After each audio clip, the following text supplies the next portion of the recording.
नमस्कार, आप देख रहे हैं इंडिया वॉइस और मैं हूं आपके साथ पुष्पेंद्र चौधरी। बीजेपी के वरिष्ठ नेता, उत्तराखंड के पूर्व मुख्यमंत्री और हरिद्वार से लोकसभा सांसद त्रिवेंद्र सिंह रावत ने फिर से उत्तराखंड सरकार के खिलाफ मोर्चा खोल दिया है। राज्य में जमीनों के मामले में पुलिस के बढ़ते हस्तक्षेप को लेकर पूर्व सीएम ने अपने ही वर्तमान सरकार और डीजीपी दीपम सेठ को नसीहत दी है। पूर्व मुख्यमंत्री के इस बयान से प्रदेश की सियासत फिर से गर्मा गई है और विपक्ष को सत्ताधारी दल पर हमला करने का भी मौका मिल गया है।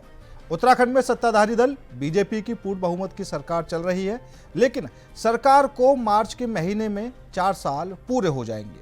सरकार को चुनावी वर्ष में विपक्ष से ज्यादा खतरा अपनी ही पार्टी के नेताओं से होने लगा है। बीजेपी के कई ऐसे नेता अपनी सरकार के खिलाफ हल्ला बोल चुके हैं, जो पार्टी और सरकार दोनों के लिए असहज कर रहे हैं। पहले वरिष्ठ विधायक बिशन सिंह चुफाल अपनी सरकार से नाराज दिखे, फिर पूर्व कैबिनेट मंत्री और विधायक अरविंद पांडे ने तो खुलकर हल्ला बोल दिया। उसके बाद गढ़वाल सांसद अनिल बलूनी और अब पूर्व मुख्यमंत्री त्रिवेंद्र सिंह रावत ने अपनी ही सरकार को सलाह दी है। पूर्व सीएम ने कहा कि उनका जो राजनीतिक अनुभव है, उसके आधार पर वह सरकार के मुखिया, पुलिस कमिश्नर को सलाह देते हैं कि वह कानून व्यवस्था को सुधारने और जमीनों के मामले से पुलिस को पीछे हटने की सलाह देते हैं।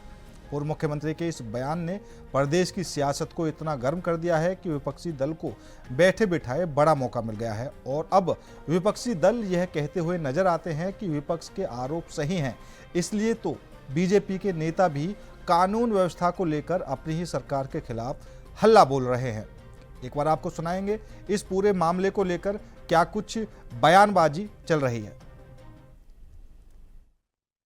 मैंने इस बात को सुना और मैंने भी ये कहा है कि राजस्व से जुड़े मामलों में पुलिस का कोई रोल नहीं है, इसलिए भूमि से संबंधित विवाद वो राजस्व विभाग के अंतर्गत सॉल्व होने वाली एक प्रक्रिया है, उसके तहत उनको देखा जा सकता है।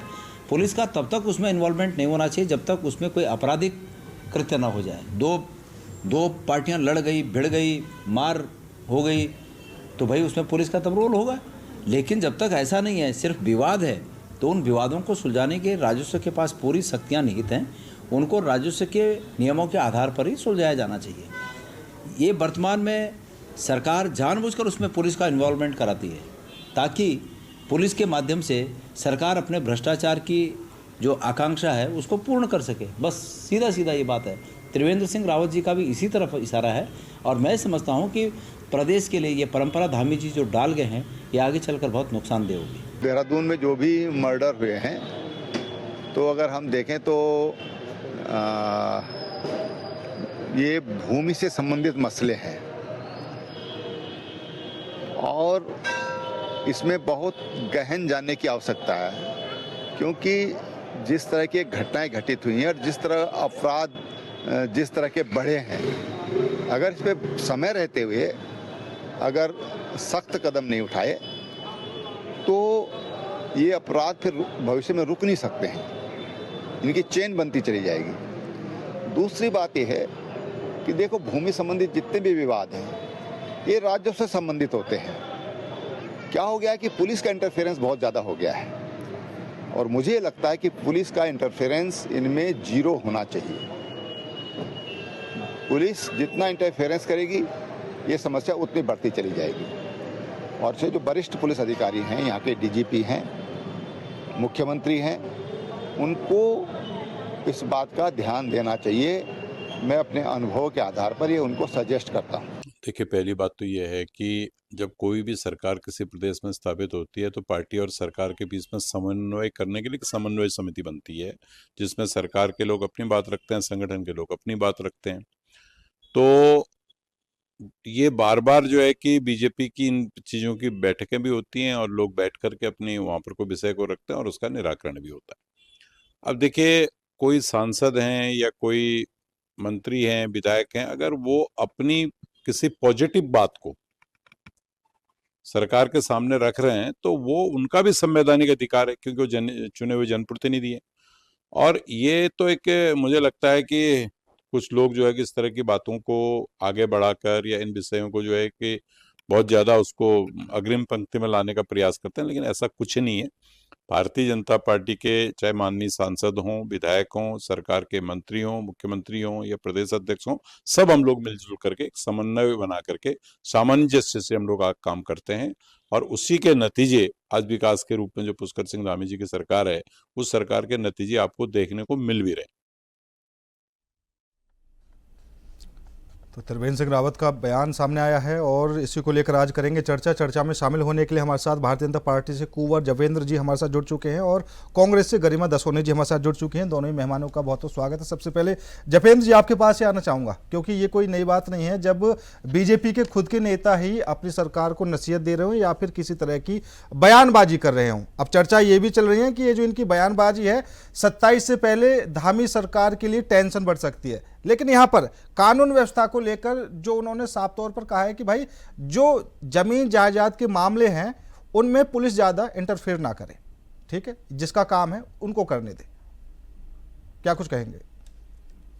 अब हमारे हरिद्वार के माननीय सांसद जी के बयान प्रदेश के लिए, या आपने जैसा अभी आपके वक्तव्य में आया कि धामी जी के लिए टेंशन का कारण बनते हैं, ये आपने कैसे कह दिया है? भाई उनके संसदीय क्षेत्र में कहीं कोई घटना अगर उनके संज्ञान में आ गई होगी तो उन्होंने मीडिया के सामने बयान दे दिया। ठीक है। अब जब तक काम की बात है, लॉ एंड ऑर्डर की स्थिति, तो वो राज्य सरकार उस पर पूरी तरह से लगाम लगाने में कामयाब भी हुई है।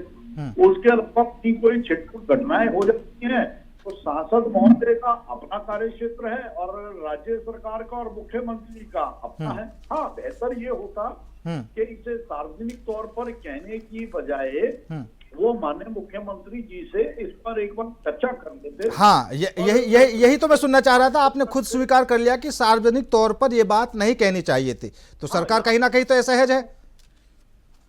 देखिए बिल्कुल, क्योंकि सबके कार्य क्षेत्र अलग अलग है और ये हम सबकी नैतिक जिम्मेवारी बनती है कि राज्य में सरकार अच्छा काम कर रही है, युवा मुख्यमंत्री अच्छा काम कर रहे हैं, तो वो युवा मुख्यमंत्री से उम्र में भी बड़े, तजुर्बा भी उनके पास ज्यादा होगा, तो बड़प्पन दिखाते हुए वो अपनी उम्र का भी बड़प्पन दिखाते हुए, अपने तजुर्बे का भी बड़प्पन दिखाते हुए अगर थोड़ा सा गाइड करने की दृष्टि से कदम आगे बढ़ाते माननीय मुख्यमंत्री जी के साथ बैठ के उनके संज्ञान में लाके उन्हीं के माध्यम। हाँ, लेकिन जपेंद्र जी, कांग्रेस की तरफ से ये कहना है कि जो आरोप हम खुद धामी सरकार पर लगा रहे थे वो बिल्कुल सही हैं और वो सही इसलिए हैं क्योंकि उनके खुद के नेता ही इन सवालों को उठा रहे हैं।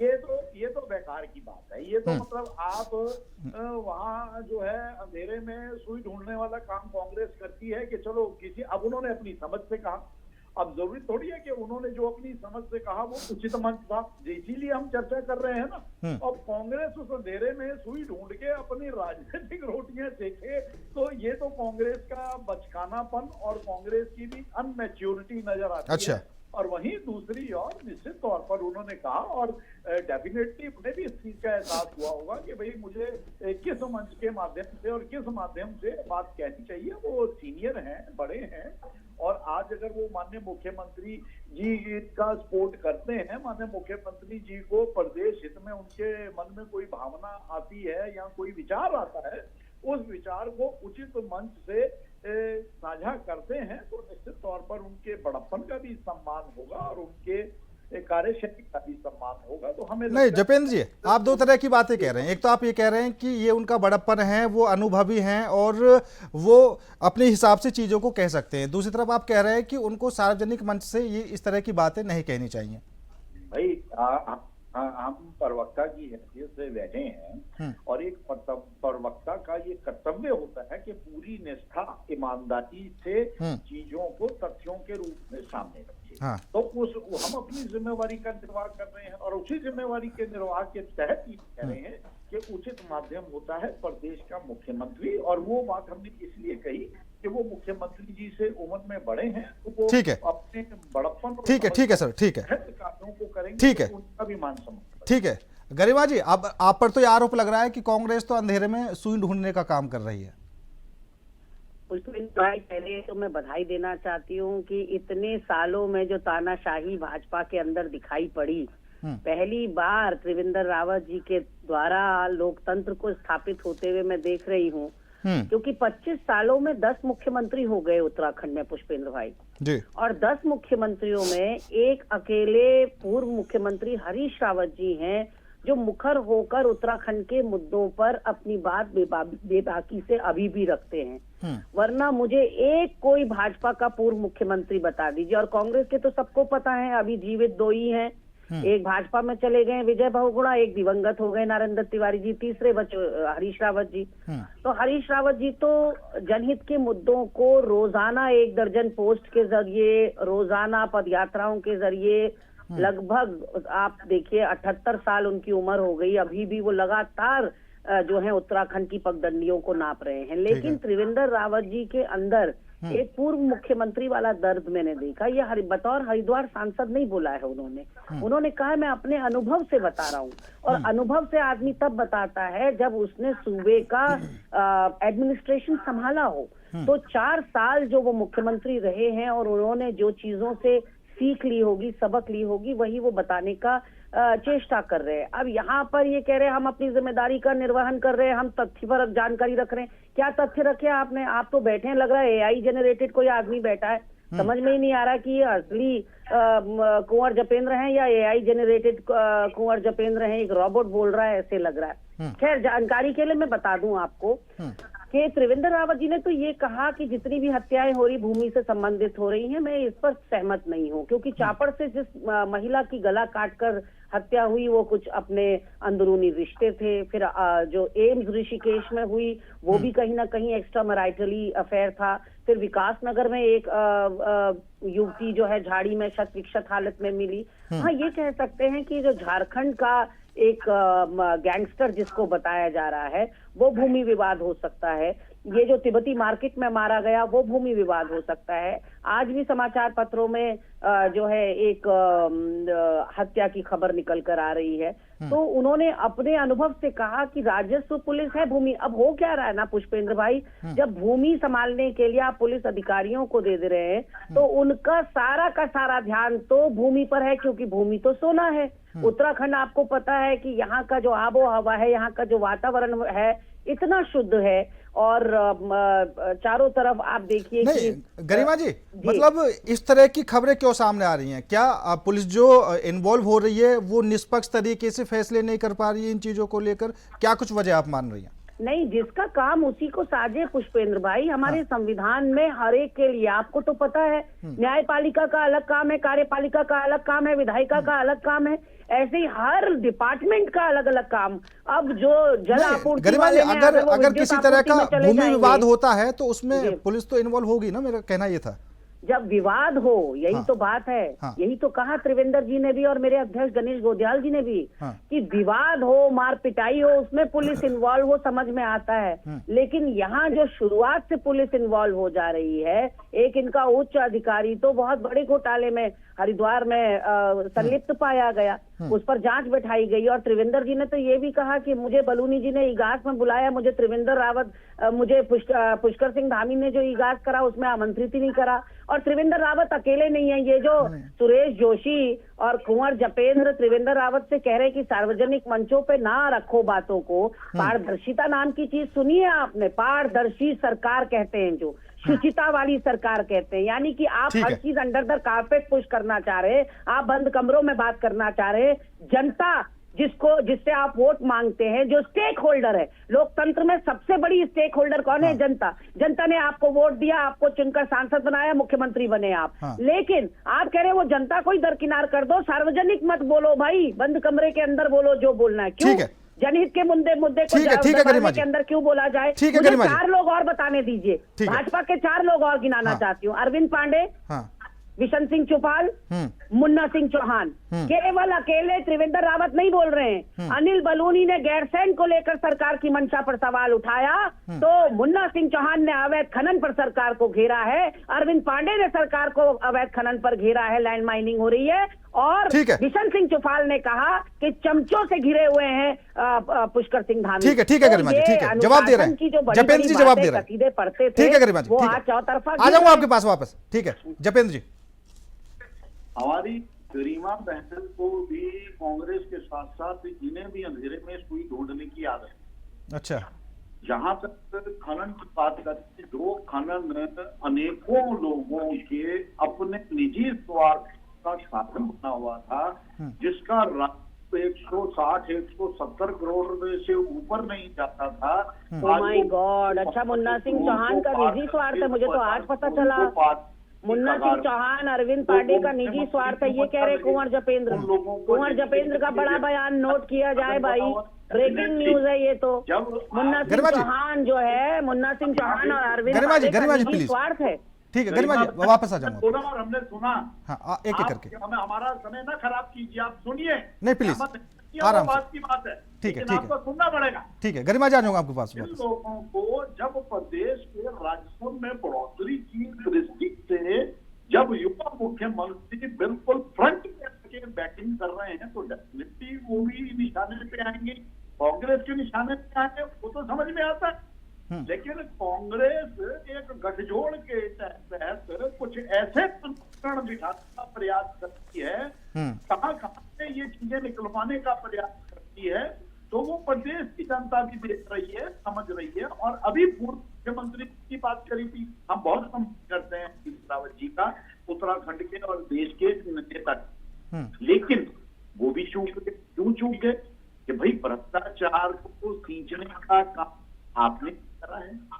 आपके कितने वो वायरल है वीडियो टेप, आपने कहा कि भैया दोनों हाथों से लूट लो, मैं आंखें कर लूंगा, मेरी जो है कुर्सी को सुरक्षित रहने दो।